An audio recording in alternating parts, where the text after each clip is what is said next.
So hello everyone. This is I believe my 8th or ninth week on Lexapro. It's been a crazy journey being on this medication. I was prescribed from my doctor. Um, as I mentioned, I've done a couple of videos, week 1, I believe week 2, week 3. I skipped some weeks here and there. Um, Going back to the reason why I was on Lexapro was I was dealing with a lot of anxiety and depression for years. Didn't know quite how to manage it then, and trying to find ways to cope with it outside of medication, not really understanding that I had anxiety or depression until I was diagnosed just within the past year. Um, so now that I'm seeing a psychiatrist and seeing a therapist currently, I'm actually trying to kind of terms with this anxiety and slight weight depression. And Lexapro has been helping, having some benefits with that, as well as self-managing, self-care, finding, things you enjoy doing and doing that. If it's listening to music, which is my thing. I've just got turned on to lo-fi, which I love to death, and I play it all the time, and it keeps me at a real cool space. That's been helpful. So self-care along with medication does help, and medication isn't a solve-all. At the end of the day, you still have to do the work, whatever that may look like. If it's changing your diet, if it's working out, which I've also implemented as well. These things definitely help your overall mind be better and help process things in a better way than just, I don't know, it's weird. Anxiety is a weird animal. It's something weird. Because it's something you just can't say, oh, I'm gonna have to take this medication because I know at 11 o'clock I'm gonna be anxious. It doesn't happen that way. It's a lot like, it's not like a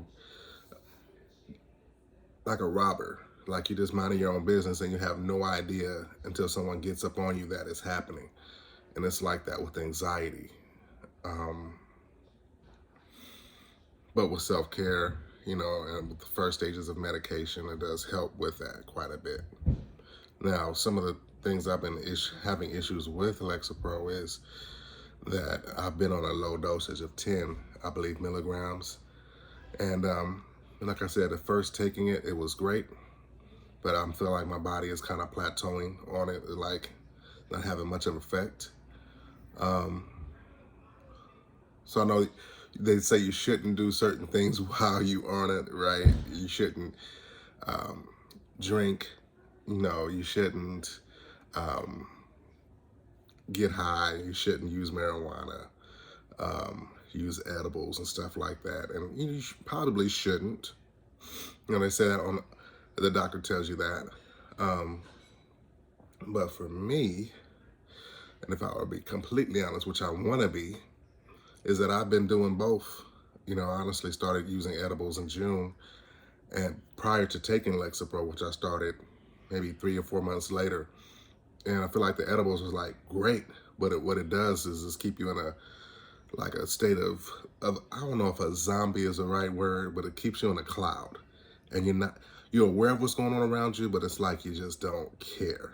And I found myself every time I would take edibles that my wife would want to ask me questions, and sometimes she wouldn't even know I'm on it, and I'm sitting up here, hi, and I'm like, why is she asking me these questions? I don't want to talk. I'm trying to just chill out. Until I had to tell her, every time, like, I'm on an edible. Like, this isn't a good time to be having a deep conversation. So, sometimes I would drink wine. I don't know, we went out on a friend's birthday. Now, I took my Lexapro before we went. And, of course, I got there and had me some drinks. And I know you're not supposed to do that. And I'm trying to change up how I do everything.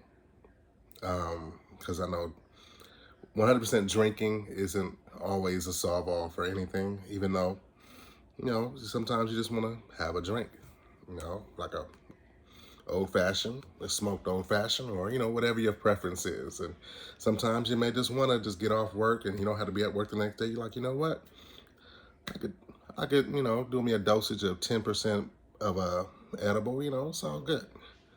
And to each person, your own thing works for you. Everything doesn't work for everybody. Um, but no, for me, just last week, and I had to mention this as well. I just came over. I had caught COVID about a week ago, and it wasn't that bad, but I was definitely sick and had to be isolated, and still taking Lexapro at the same time was a little tricky. Um, because I think I was off work, and it was manageable. I tested negative for COVID just a few days ago, back on Sunday. So I was literally out of it for about a week, tested positive for COVID. Um, so with that said, doing that whole being positive with COVID, I just started thinking like, I really don't want to be on Lexapro anymore. I don't want to be dependent on a drug, even marijuana, drinking. I don't want to be dependent on any of these things just to feel okay. Part of me felt like really sad that I had to do that. And I know that's just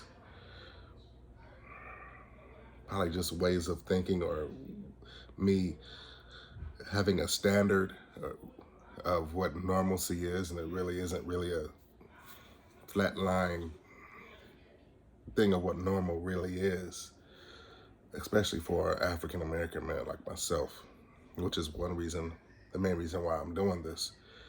Because Black men have always find ways to cope with the social norm. And the social norm for a lot of us was that we have to go through extra amount of hurdles that other people don't necessarily have to go through just to get a job, get a certain house, get a certain level of pay, and these things.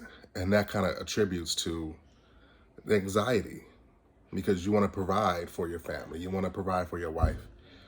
You don't want to have to feel like you have to live in a ghetto apartment, and be told to just be happy with that. And it's not enough. And, for me, I've recently got my bachelor's degree just 2 or 3 years ago. I'm in a master's program right now in grad school. I'm getting my master's degree within a year because I need more pay. And during the pandemic, I was able to achieve getting that bachelor's degree. There was a level of anxiety that came with that as well, but I managed to get through it. But there's a lot of African American men that don't understand what's going on in their minds, and they think it's just a social issue where everybody else is to blame for where they stand. They don't really understand that this is not just a social thing, it's also a generational thing, it's a culture thing. It's so many levels, or so many things feeding into that anxiety. And at the base level, Black men like myself have to come to terms with, okay, how do I attribute to my own anxiety? How can I make this better for me in any way possible?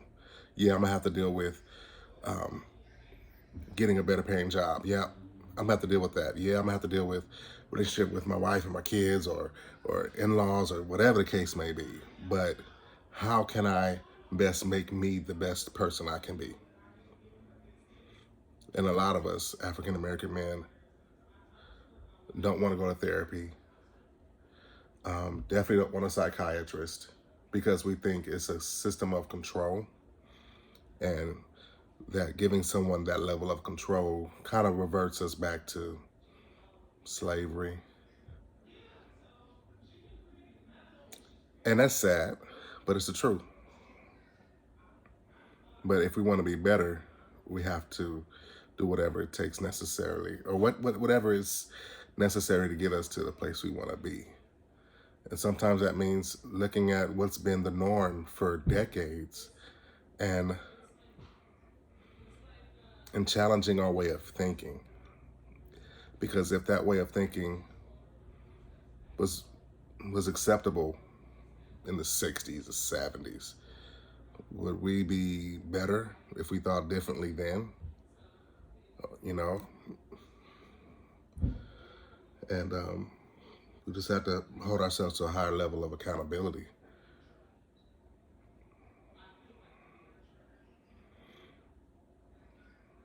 And like I mentioned, when I was on COVID, I was like, I'm done with all this Lexapro. I'm done with all that stuff.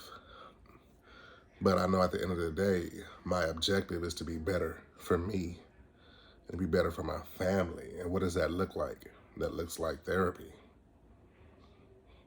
That looks like Lexapro. That looks like finding things that I enjoy doing and doing those things, like listening to music or even playing music. It's what I loved doing when I was younger. Um, Finding levels of enjoyment in life and not being so isolated, because that plays a part of it too, for me. Um, I have a meeting with my psychiatrist this Tuesday, which I will be talking about upping the dosage of my Lexapro, because like I said, it doesn't feel like it's doing anything, and I had to find certain things to add to it just to feel like, okay, I'm cool. And I'm definitely going to be stopped doing those things to a degree. But um, part of this could be financial too, because a lot of us African American men um, are not just where we want to be financially. And then the weight of what is told to us as normal, or what a medium house income should be. You know, what you should make if you want to be in a medium class or upper class. And you look at your paycheck and you're like, yeah, I'm not there. And to a degree, it plays on your psyche quite a bit when you know you're worth more than what you're getting. Especially if you have degrees backing you up, as well as education and experience. And that could weigh on you when you hear what the normal is and you feel like, well, I know that I'm educated. I know that I'm smart and bright. And I'm a U.S. veteran. I served in the United States Air Force. I know I have a little bit, a lot bit going on for me to be successful, but you know, the challenges of trying to be where you want to be in comparison to where you are could lead to depression if you're not looking at it in the proper lenses. And for me, that's a challenge, being honest.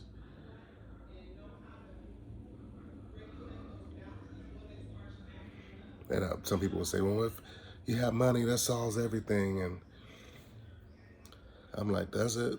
I mean, money does help a lot. You know, you're able to enjoy life a little bit better. You can do what you want, go here, go there, buy what you want, and you can live where you want if money is right. So money does solve a lot of things. But I know that life is more than money. And you got some people out here self-deleting themselves, and they have a lot of money in the world. They're good financially, but emotionally they're just wrecked.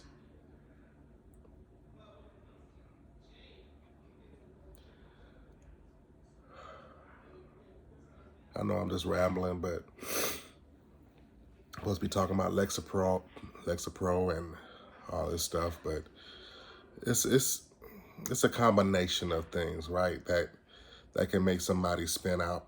That can make somebody feel like they don't fit a certain standard that is presented to them, that of what normal should be or what people should ascribe to be. And you know, I don't think that's right nor fair. Everybody's different, and what they may think is 100% fine for them may just work for them. It doesn't necessarily work for everybody. It's almost like America saying the standard of beauty is skinny, white, blonde, is a standard of beauty, and it's not true. It's not the standard. It can be a standard for a group of people, but it's not the standard for everybody.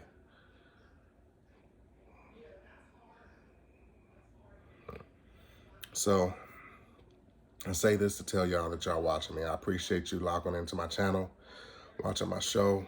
Oh, it's not even a show, this is real life. But watching my video, I appreciate it. Please like and subscribe. I have much more to say, much more to do.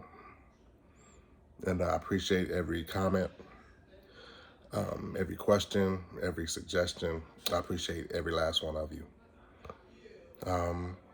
If you're taking Lexapro, or talk to a therapist or a psychiatrist, take their advice very seriously.